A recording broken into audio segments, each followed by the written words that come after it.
This segment of the Alice Stewart Show is brought to you by Aero Plumbing. For all your household or business plumbing needs, call Aero Plumbing at 1-866-PLUMBER or schedule an appointment online at aeroplumbing.net. 35 minutes after the hour of 7 o'clock.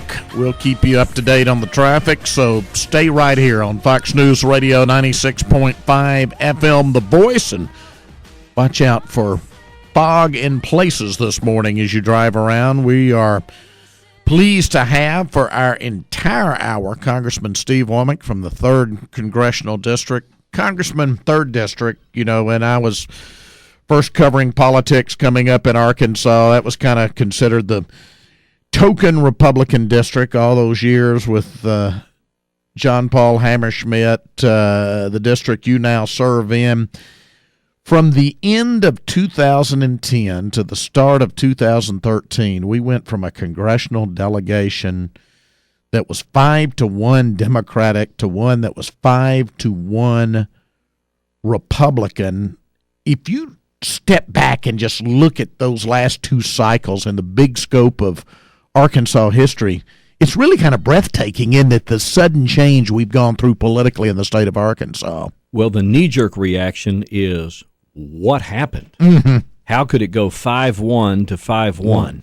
Almost overnight. Yeah, almost overnight. Like I said, from the end of 2010 to just the start of 2013.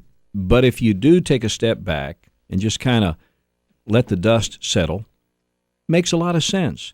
And it's really not anything that, or has little to do with the fact that Democrats in Arkansas changed.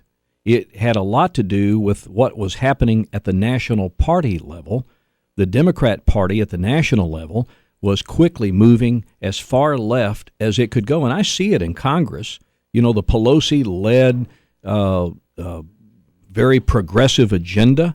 I mean, I see it firsthand. I got a front row seat to it.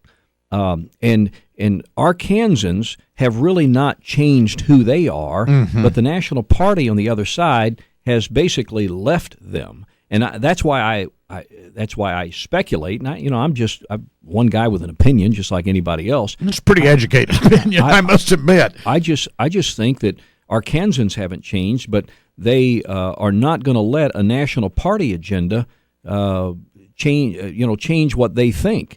And Arkansans, the discerning Arkansas voter, for the most part, is a very centrist, very pragmatic, conservative type. I think they lean conservative type voter. And so therefore they are looking, that independent, that centrist voter, he or she is looking for which party best represents my ideas today. And I think it happens to be the National Republican agenda right now. And I mean, maybe not in everything, but I certainly think it's closer than what the National Democratic Party offers them. And that's why I think you're seeing some of those broad sweeps and why Arkansas continues to change to a shade of red. You know, as Arkansans, we would occasionally vote for Republicans, especially in high-profile races, if it was somebody we liked, we were comfortable with. Winthrop Rockefeller for 4 years back in the late 60s.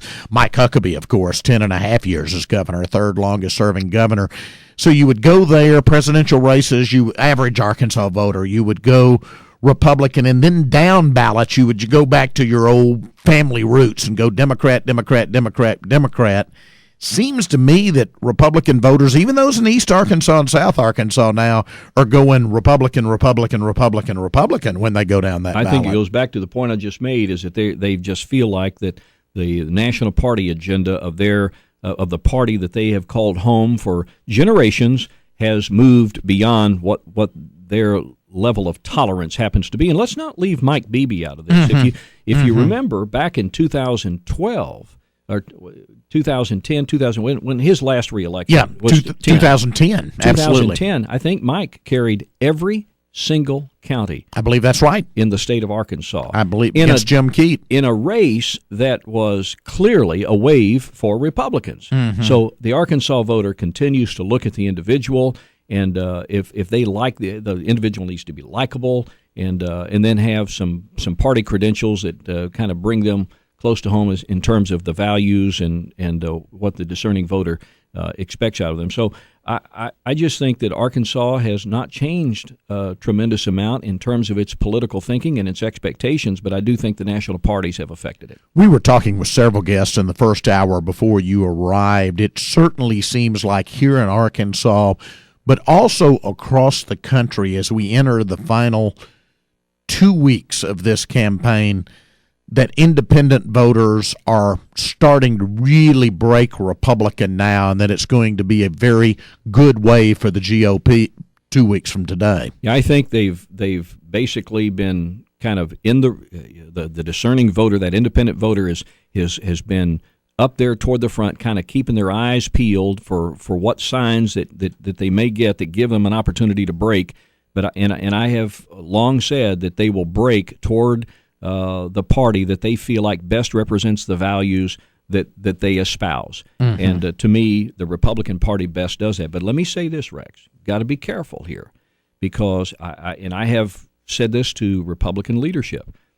When you get this opportunity, prove you can govern. Exactly. And that means that the same thing could happen to Republicans if they get pulled way too far to the right. Absolutely. They'll start losing the centrist voter, and these pendulums will swing again. So you got to prove you can govern when you give this opportunity. If you have the governorship and you have both chambers of the legislature, got to prove you can govern. And I think Republicans will do a much better job of that. But back to the current races, because you're out there in the state all the time. You're talking to a lot of people. You're at a lot of events. Steve Brawner and I were talking in the first hour, and our sense, the gut sense we both have, and polls are starting to confirm this, is late that Tom Cotton is starting to pull away in the Senate race. Asa Hutchins pulling away in the governor's race. Is that your sense? I sense that. Yes, I truly do.